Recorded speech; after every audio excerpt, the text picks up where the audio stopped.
Since I don't have my gavel, I'll use my hand. Welcome everyone to the special meeting of the school board on Monday, March 15th. It is 5:02 p.m. and I'm calling this meeting to order. Ms. Martin, will you take a roll, please? Mrs. Barker, Here. Mrs. Fairgrieve, Here. Mr. Lechner, Here. Mrs. McCabe, Here. Mr. McNally, Here. Ms. Weibel's absent, and Mr. Mannheim. Here. Thank you. Will you please rise for the pledge?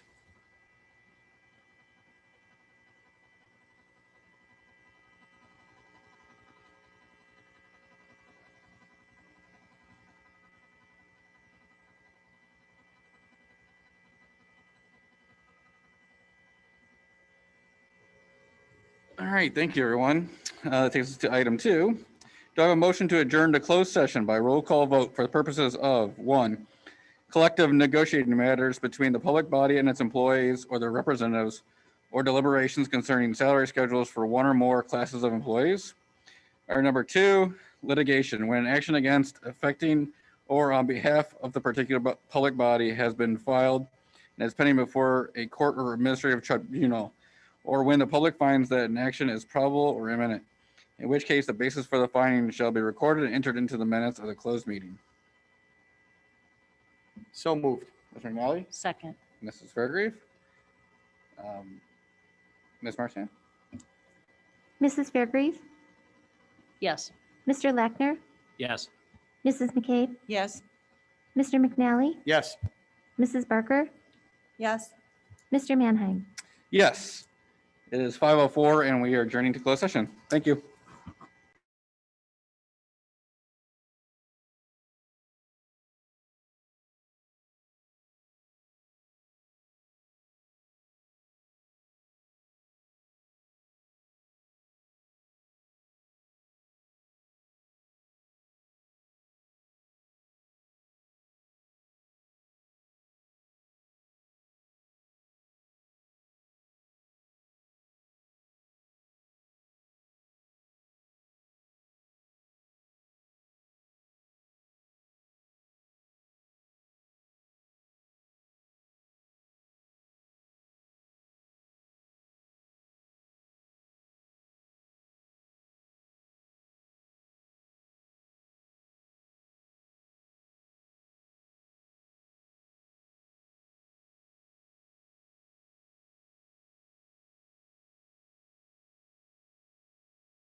All right, it is 5:49, and I'd like to call to order the meeting for the Learning and Teaching Committee for Monday, March 15th, 2021, for the Community Unit School District 303.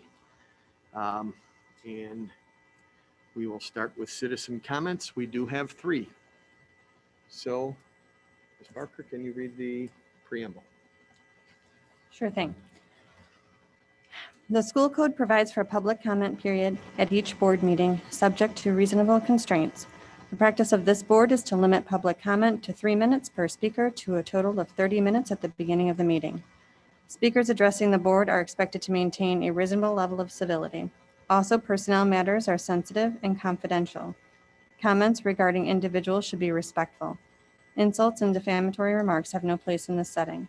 The board will terminate public comment if speakers cannot adhere to these guidelines. Please identify yourself at the beginning of your remarks.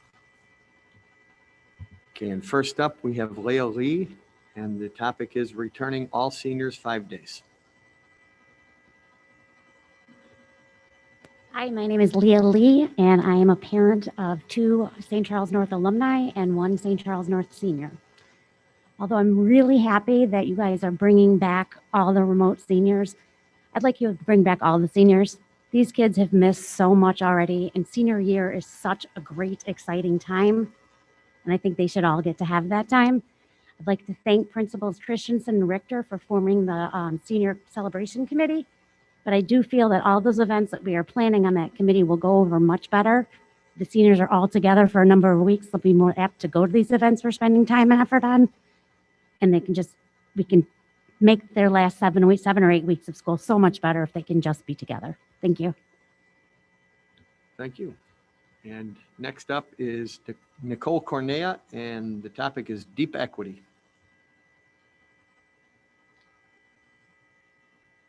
Hi, my name is Nicole Cornea, and I am a teacher in D303. I am also a 1995 STC graduate.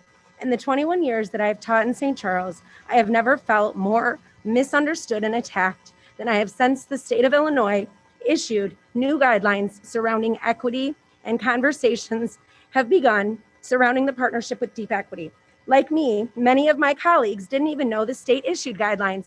So when I shared information on our SEA Facebook page about Deep Equity, it quickly became clear we had more questions than answers. I was attacked for my opinion. My colleagues were quick to judge and expressed themselves in a disrespectful way. To those people, my peers, I asked them, is their own behavior that was displayed to me what we mirror in our classrooms, what we want mirrored in our classrooms?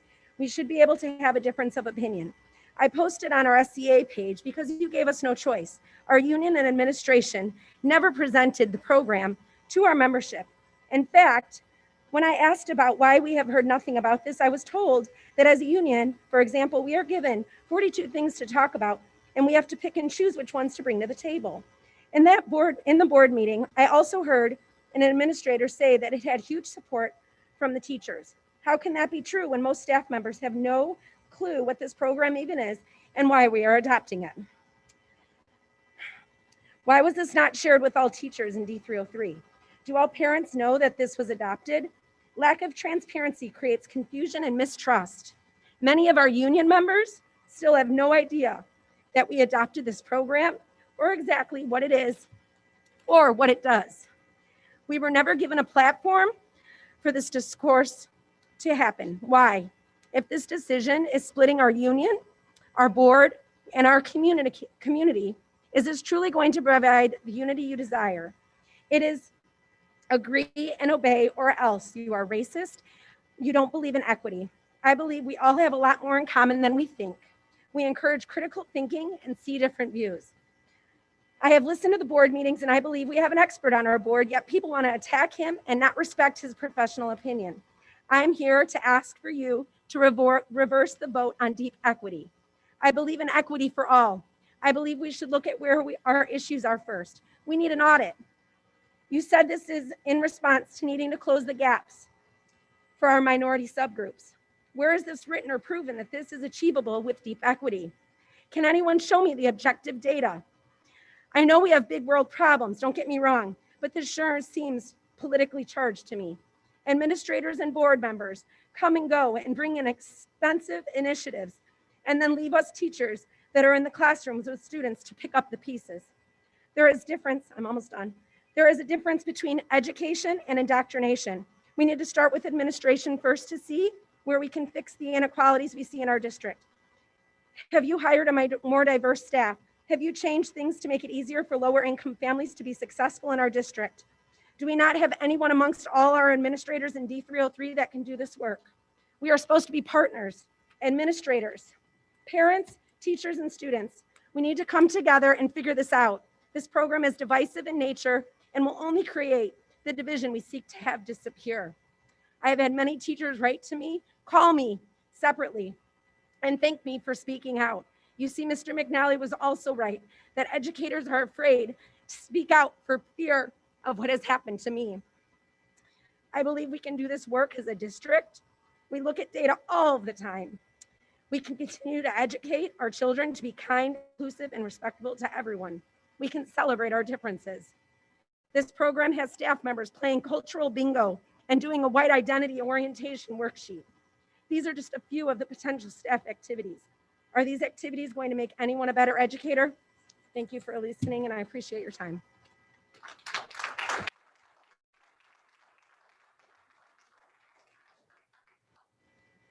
Thank you. And next up, we have Michelle Casile, and the topic is committee meeting process. Hi, Michelle Casile. I listened to public comments last week and I was shocked at how many different topics were discussed by the public. I counted 8 topics: reopen schools, deep equity, communication, academic decline, meeting process, Compass Academy, student safety, and parental intimidation. Here are mine. Reopen schools 5 days, full 5 days, create 3 levels of rigor for honors math, and reverse the deep equity vote. 5-3 reverse. We have board members that ran specifically on the district's lack of a strategic plan, and to date, this has not happened. The board has allowed the administration to present everything they want. Committee meetings should not be taking straw votes or checking off the box.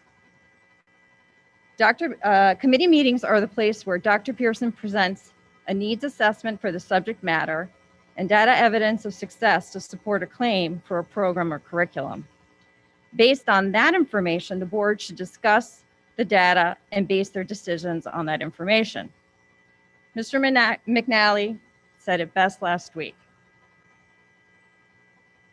The item should not leave the committee until after all the information is presented to the board and the board discusses it at the table. No private meetings with administration should be happening. If we had a strategic plan, then only those items should be discussed in committee meetings and voted upon. Only once the board has all the information, including public input, then can the board vote. That process should take months, not 2 weeks. The board refuses to address the academic decline and close educational gaps.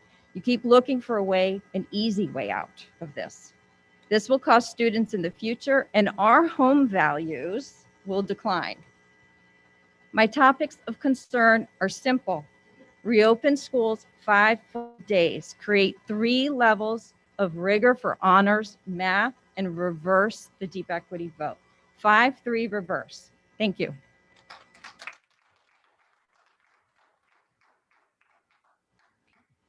Thank you very much. And that concludes our citizens' comments for today.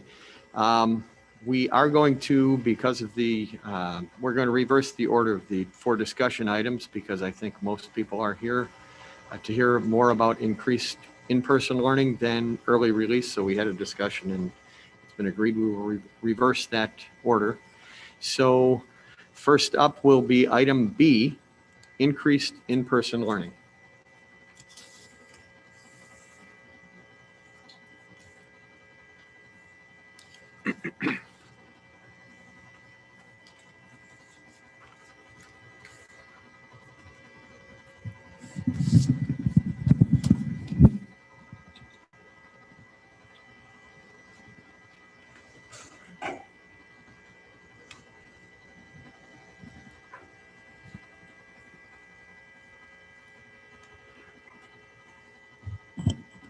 Well, good evening. Tonight we have with us Mrs. Juanita Gravitsky, Ms. Jan Geyer, Mr. Mark Moore.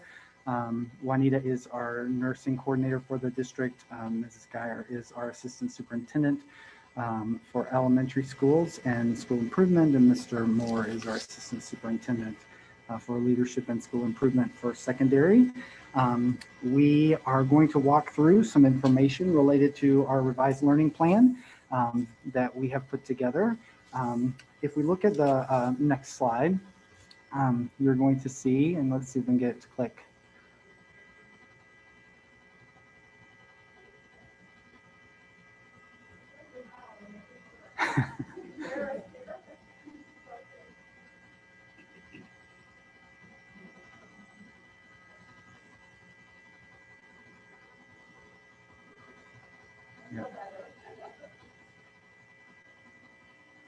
Yeah, so last Tuesday, we had been hearing for some time that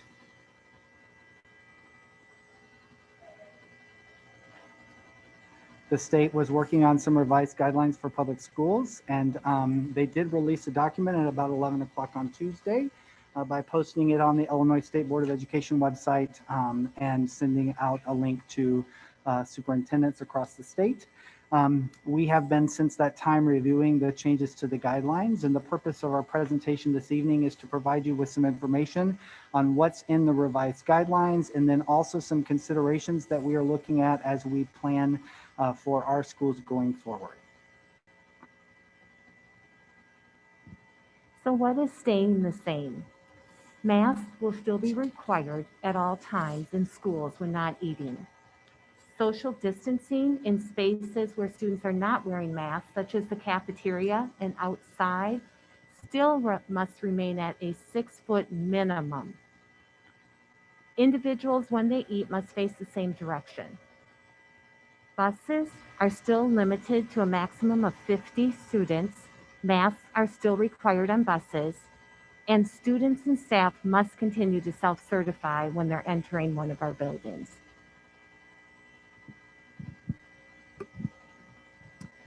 There are two major areas that have changed in the new guidance. The first is the definition of social distancing, and the second is the 50-person limit in large spaces has been removed. This is only for schools, it's not for non-schools. So if your guidance is for non-schools, this does not apply. This is only for school functions. The new definition says maintain 6 feet as much as possible, but for sure maintain 3 feet at all times. So the new definition is between 3 to 6 feet between students and vaccinated staff. Unvaccinated employees should maintain their own 6-foot distance from everybody else. And again, 6 feet is safest, but schools may operate at no less than 3 feet when all individuals are wearing masks. Where the, we'll get to that in a minute.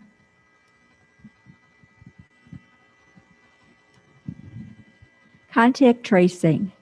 As you know, school nurses and others have been involved with our partners at the Kane County Health Department in performing contact tracing. We're required to do so because contact tracing combines isolation for those that are suspected cases or confirmed cases of COVID-19 with quarantine for those that are in close contact with those that are suspected of or have COVID-19. We continue to collaborate with the local health department to perform this task. Close contact is defined as being within 6 feet of the confirmed case for 15 minutes or more cumulatively over a 24-hour period. With reduced social distancing to less than 6 feet, this will result in additional students and/or employees being identified for quarantine from each identified positive case, because the definition of close contact remains the same and contact tracing requirements remain the same as well.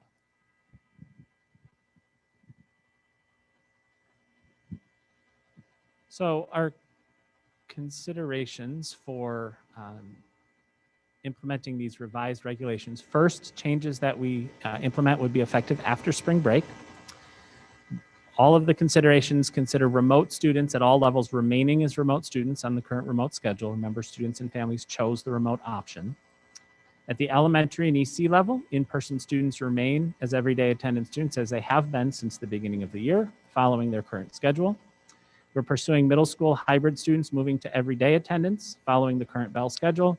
And we're pursuing high school hybrid students moving to everyday attendance following the current bell schedule.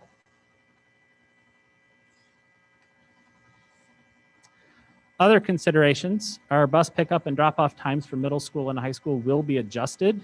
If the A group and the B group kids are coming to school on the same day, the routes have to change because they were designed based upon A and B attending on different days. So the times that you're used to will change. More students in high school leads to parking constraints for students at high school, so we may need to be more restrictive on parking due to the number of spots that exist. Even at 3-foot social distancing, we do still have classroom capacity constraints. There are classrooms at some of our schools that are smaller than will allow a full class to attend. The first mitigation there is to move the class. If a middle school student switches to remote, that means that child will get an all-new schedule, as has been true the whole year. So anytime a middle school student switched to remote, they would get a new schedule because the remote middle school is separate from the in-person middle school. That is not true at the high school. The high school remote students are in the same class as the in-person students. They just join remotely. And then, of course, as happens every year, we have state testing coming up. The IAR for 3 through 8, access tests, and the PSAT and SAT for high school is scheduled to occur after spring break for various days in April and May, and will require some accommodated spaces and adjustments to the schedule. Adjusting the schedule for state testing happens every year. This year, it's a little more dramatic.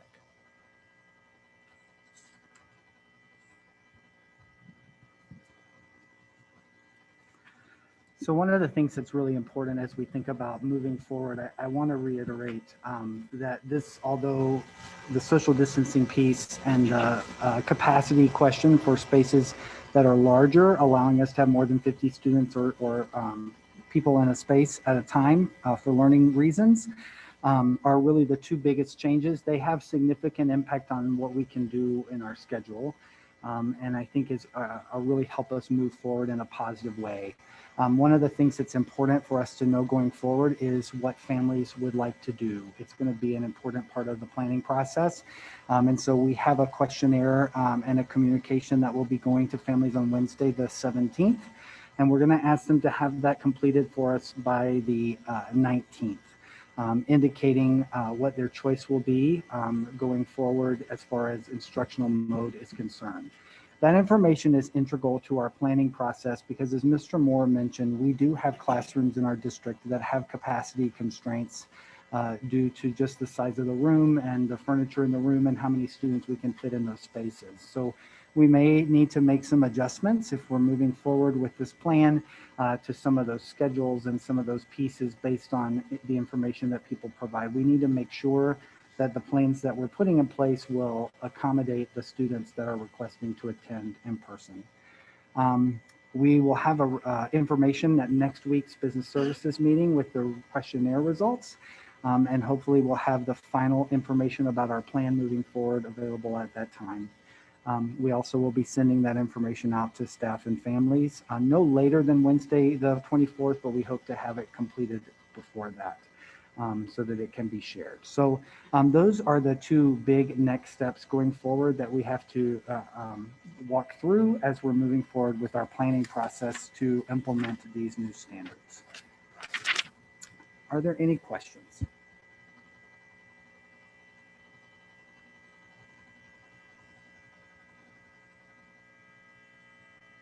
If there are no questions, I think we can move on to our next topic. Thank you. Which is item A, early release.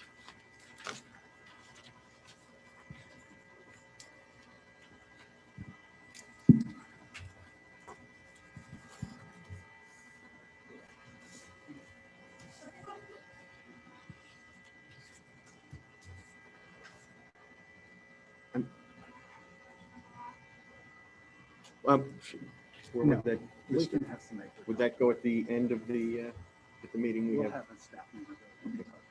All right. We'll have a staff member address your question. There is also a comment period at the end of the meeting if you'd like to sign up for that. Okay. So our next item up then again is early release. Are we ready to go? Okay. All right, so tonight we're bringing you information about early release for the schools. Jan has the clicker.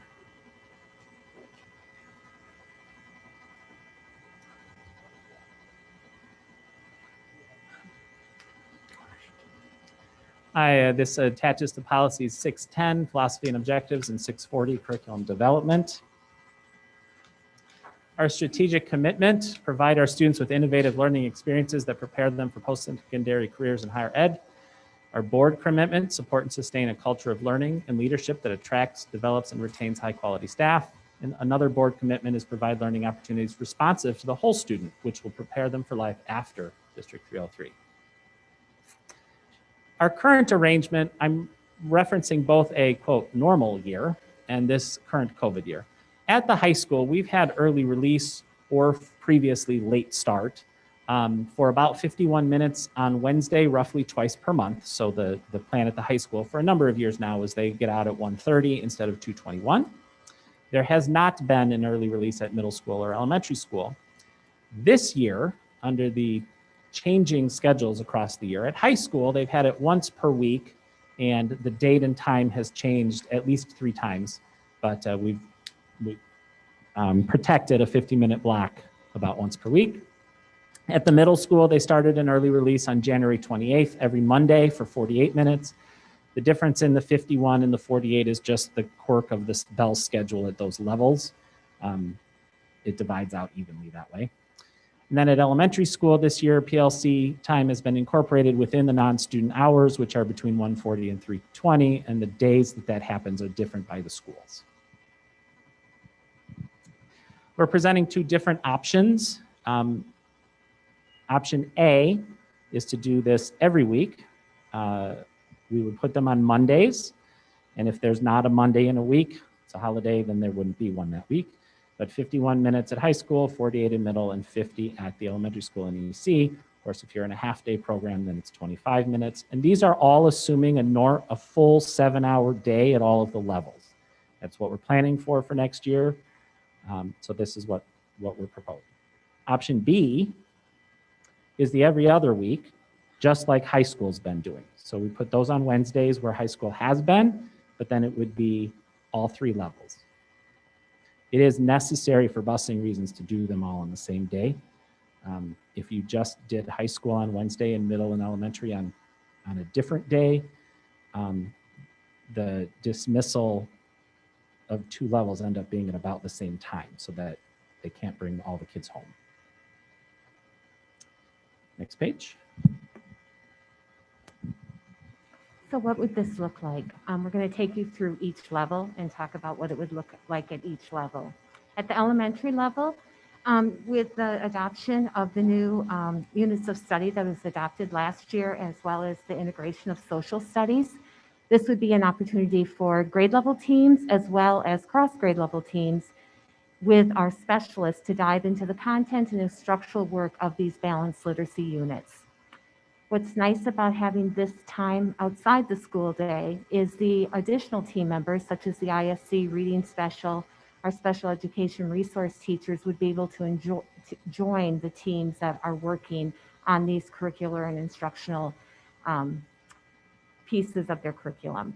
And then, of course, this time would really focus on curriculum implementation, alignment of curriculum, and that's where you get your cross grade level conversations that can occur at this time. And then also to talk about the curriculum fidelity, the how, the instructional practices that we are using and that are being successful with students.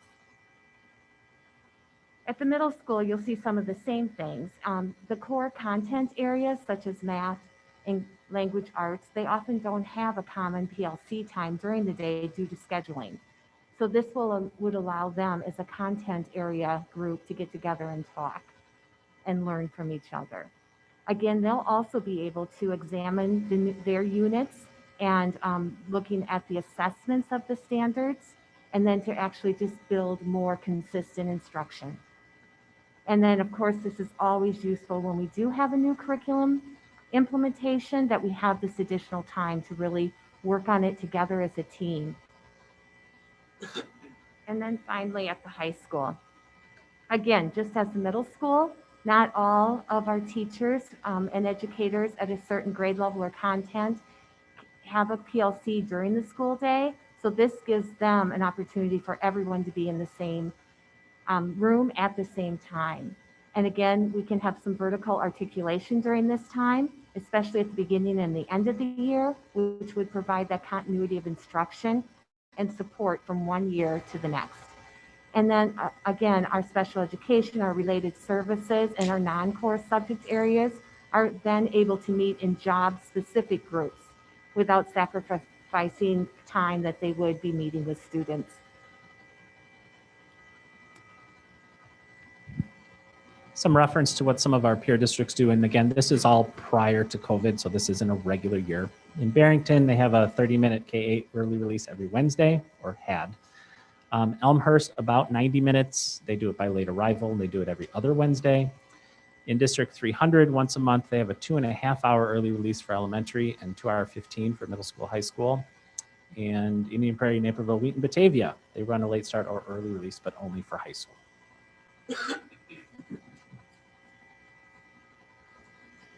So our recommendation is either option A or option B for next school year, again, presuming a full school day next year for approval. What questions can we answer? What are the educational aims of this time? I appreciate the necessity for teachers to plan together, but what specific educational outcomes should we expect, and what measurement of the efficacy of this change will we put in place? So I think this is the time that we would really look at those school improvement goals that we're working on and the new curriculum that we're implementing. And so we would look at I'm going to talk about K-8 because that's what the new piece would be here, of really looking at that iReady data that we do 3 times a year to see where is our focus. And with the focus that we have, what are we seeing with changes in some of those domains on the iReady? That has started this year with our school improvement work. Our teams have met in December, and they will meet again in May. And what they have shared out to district administration as well as their peers, that at grade levels where their focus was when they looked at their data, this is where our focus was for this. Do we see an improvement in that area? And if we didn't, what might we have to do differently? Or if we did, are we ready to move on and keep this going forward? So it should show up there, as well as I do think, just like we know with students, a lot of it's observational data too. I think there has to also be some of the anecdotal data that our teachers can share with you about the changes in their practice from this work. So you referenced several other districts. When other districts moved to implement early release, recognizing that it impacts student time in the classroom, what impact points did they see in their measures, be it iReady measures or any other measure? And what of those can you share with us so that we have a preview of what we might expect? I don't know, Mr. Moore, if that question was asked. It wasn't, and those districts have been doing this so long that I'm not sure they'd be able to answer that question either. Going back to a change from when they didn't have it until they did.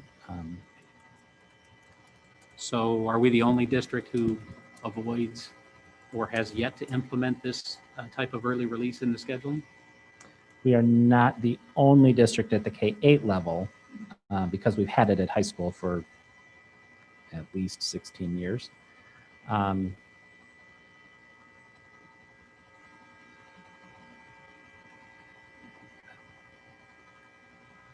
At elementary, it would not every district has it, no. So let me ask the follow-up question then of how does the early release times that you've suggested here, either in option A or option B, impact student time in the classroom? I'll talk about middle school. It shortens the class periods by roughly 6 minutes each. That's where the 48 minutes comes from, 6 times 8. In terms of significant impact, I wouldn't say there's a meaningful impact at all because the teachers adjust their lesson to account for the slightly shorter class period. Well, at elementary, because there's one teacher for a grade level of students, they would just plan their week to see, where do I put this lesson in and how do I impact. They may take some time off a certain subject one week and a different subject the next week. But it would really be flexible for the teams that meet the PLCs to determine how they would do that each week.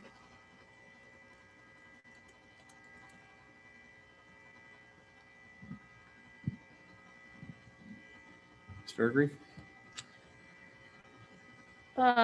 So I guess first question is, can you share the background around what prompted consideration of this change for elementary and middle school? Back to back 2 years, in the last SCEA contract, we agreed as part of the contract to bring forth a presentation and a proposal, which we did last spring, but it got caught up in all of the COVID shutdown, so we set it aside. So there's a contractual connection to it. We're bringing it back now, but more so than just we agreed to make a presentation and have you consider it is we're using this time this year for the first time at K-8, and would like to continue that. Okay. So does that translate then that the teacher's meeting time during the school day will be reduced because it will be replaced with this, or is it expanded? Because there are times today, right, or in a normal quote unquote school year where the teachers will have meetings during the day and then Yes. their class has to be covered. So does that get reduced or eliminated because we're going to do this?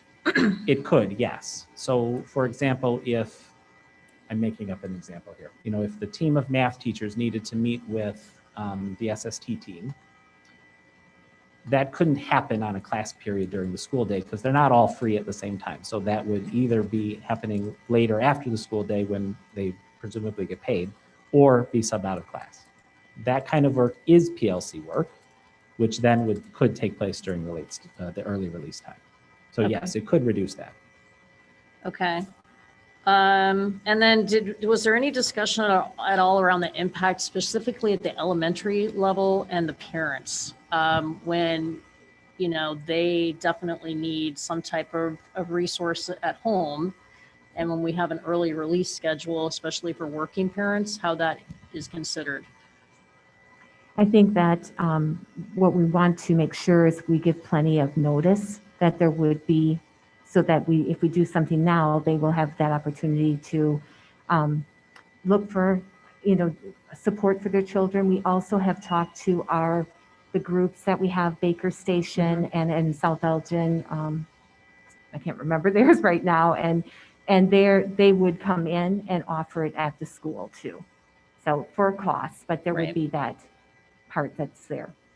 Okay. And then just to remind, what is our elementary school schedule going into next year? What are the hours? So 8 to 3. Okay. Okay, thank you. Ms. Parker? So I don't think I heard just, there's like a few minutes here and there off of each period in middle school, but at each level, not high school because we've been doing this for many years. But at the middle school and the elementary level, what is the total time that is lost from instruction? So in a given year, what are we losing? Mr. Moore is the math major. On the option A, it's roughly 31 Mondays, might be off by 1 or 2. So per class, that's 6 minutes per class times, let's just call it 30 days. That'd be 180 minutes. On the Wednesday plan, that's about 18 Wednesdays in the year. So 18 times 30, or no, 18 times 6 is 96. My multiplying 108. brain is 108. not working right now. It's 108. 108 over the year per class. What about elementary? It would be 50 minutes per time. I don't know that we can say that comes out of any particular subject, but again, on Just the A in general. option, if there's about 30 of them, so 30 times 50 is 30 days times 50 minutes would be 1,500 minutes over the school year.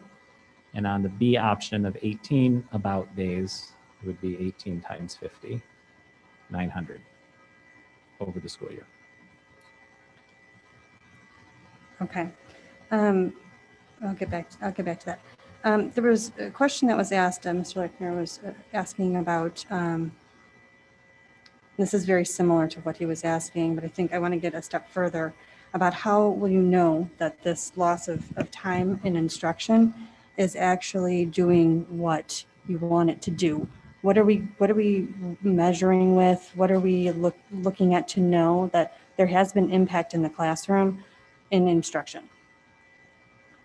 So as a curriculum department, whenever we implement a new curriculum, they also implement a walkthrough so that the members of learning and teaching do walkthrough to look at the instructional practices. We lost that somewhat this year with our COVID, but I know they have developed I can talk about elementary for the social studies and ELA that's coming in, and we go and data is collected it can be by the school improvement team, it can just be by teachers in the building, but it's also done by district personnel also. And it's just to we're looking at where are some of these practices changing, as well as what types of professional learning do we need to continue to provide? Are we seeing practices that are really having an impact on whether it's the formative assessment data, the end of the unit assessment data, or the iReady? So I think those are a couple of different ways we're looking at it. I think we do the school improvement, checking in on them twice a year to see the focus that they have for their school, or the district-wide focus. I mean, because we look at the goals that the board has developed, as well as our district goals, and then we form our school improvement plans from that, and then we look and see, are we meeting those school improvement goals that we have? And so this information will then be presented to the board at regular intervals? I think that when we come and share the data, that this will all be part of it, absolutely. Okay. I want to go back to the instructional loss. We lengthened the elementary school day to include PLC time, and this is on top of it. And I think yes, it is. And I think one of those pieces of that is when you do scheduling at an elementary and you work with your specials to be able to get your classroom teachers also to have that time all together. We can do that with the lengthening school day of having our fourth grade team meet. However, this will allow for some cross grade level conversation, especially when we are looking at our data and we're seeing, children are doing really well in third grade on this math standard, but in fourth grade we're struggling. How can we build from what you have been doing? It gives us that opportunity, as well as our special education resource teachers. They work with children from more than one grade level. So there are times they can't go to every PLC during a week, but this will allow us to have them to have opportunities to meet with those teams that maybe they haven't been able to meet with during the school day. They'll be able to do that during this time, so that we have more time. It's also a time for teams, as Mr. Moore said, to meet with the SST teams at the school, the social worker, the psychologist, and that gives them another opportunity to do that if they can't during the school day. Okay. And just thinking about with lengthening that school day, I just want to remind everyone that we also lost instructional time or contact time with that from the classroom teacher. So that was less time, even though there was a lengthening of the school day, there was less time with the classroom teacher for the elementary. And then we have one plan that has, wow, a lot of time.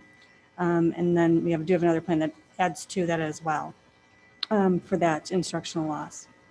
So I just wanted to kind of think about that piece of it. If I could,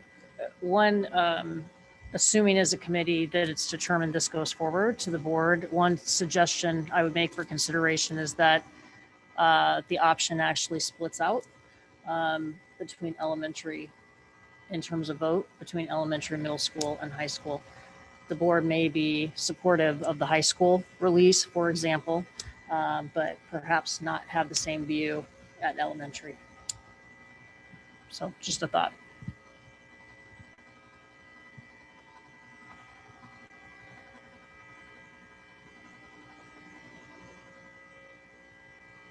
Any other questions, comments? Okay. I just want to go back to that total volume of time. I'm just sketching in my book here and looking at the total volume of time. If that's 1,500 minutes, that's about 30 class periods. Do I have that math about right? It's 35 class periods in a week. It's a week of instructional time. So for that week of instructional time, I would expect to hear what the quality of education implications are. I understand quite well that cross-curricular activities are valuable. I understand that our educators have a limited time to plan collaboratively. At the same time, in a presentation like this, I would expect to hear which impact points we expect to address with a sacrifice that great. Those instructional minutes are like currency for our children. If we cannot articulate what we expect when we spend that currency, we're at a loss here, and it makes it very difficult for the board to make any decision. So the quality implications associated with that sacrifice are quite important. And when we get to the board with a discussion of this, I would expect to hear what those trade-offs are that we expect to see. And if it's results in iReady, then I would expect to see some kind of benchmark associated with how other districts have impacted those measures of performance in their district. And if we have to normalize to like districts, or we have an opportunity to present extremes of positive implications, I'm all ears for those as well. The second question I would have here is that each of the options includes early dismissal only, and in the list of districts that you shared as potential comparison points, some had late arrival. It strikes me that although less, certainly for the elementary school, certainly for the middle school, there are some extracurricular scheduling challenges that the early dismissal creates. What do we do with the students in between time who have extracurricular activities after school? Where do they go?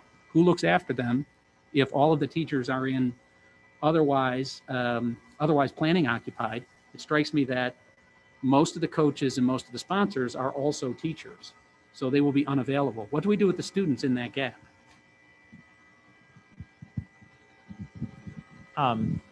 They're supervised by non-teaching staff. So the dean's assistants, support staff, the library assistants, teaching assistants, their workday doesn't get shorter on early release, so they're still available. So they are supervised. That whether this year is unusual, but typically it would be in the cafeteria, the library, or the gym. And the busing schedule would remain the same? No, buses leave based upon the earlier dismissal. So it would only be kids who are staying for an extracurricular activity who would be needing supervision. I don't know the counts of students in the middle schools that have extracurricular activities. I suspect it's rather large. And if we looked at some of these options, they're weekly. That means there's a day a week. If there's a mass of students who need supervision, it strikes me that we'll have to plan what that supervision looks like and what the physical locations in which those students reside for that extra hour would be. And if we're to recommend this to the board, I would certainly expect to see some plan for how to make that time the most value-added time that it could be for those students. Additional questions, concerns? Mr. Lackner, you just brought up something in my mind. I know that part of part of the reason that we made some changes more so that our students in the middle school weren't spending so much time waiting for their bus to come because they're at the middle school level. They may, lack of a better term, get a little antsy waiting. And so I'm thinking now the high school has had this happen where we've had other staff members that were supervising students in these areas. Supervising high school students and supervising middle school students are different. They both have their challenges. So I'm just thinking that during that time of supervision, that may provide additional challenges at the middle school level. And then we may have to look at different plans for the middle school. So just thinking about that piece. Ms. Berger, are you suggesting, by the way, that, and Mr. Lackner, that we might not be ready to vote on this in April? I would say that I'm of the thinking that we may need a little more information. I'd like to know what everyone's comfort level is with it. If we do want to move it forward, I would say definitely separate it out. I will also say that I am not comfortable with option A. So could I just recommend, based on the questions that I heard today, which I think are really good questions, I would want the board to be completely comfortable with the plan that we were going to move forward. So I would just like to ask that we bring it back to learning and teaching, although it would be nice to go ahead and get it scheduled. I think it's more important that we understand how the time is going to be used and what kind of information we'll be collecting about that particular time. I know that it is a valuable opportunity for teachers to work collaboratively, and it does have an impact on student learning. But I appreciate the trade-offs that you've identified, and I want to make sure that we're all clear about what our expectations are in that area. So what we'll do then is have our team gather some additional information, and let's have a follow-up discussion at the next learning and teaching meeting if that works for everyone. That's what I was going to suggest because as Mr. Lackner was mentioning, he needs more information. He'd like to have more discussion, and really there would be no time between now and the board meeting. So that's really the only way that can happen. And given that we have a number of board members, frankly, I had a number of questions and getting to go last, I don't have to ask any of them because everyone else asked pretty much all of them. And any others that I have, I could probably formulate a little bit better and as we have another discussion. So I think then that we will be bringing that back next month at the L&T meeting. So are there any other comments, concerns? Ms. Fairgrieve, you look like you might have one.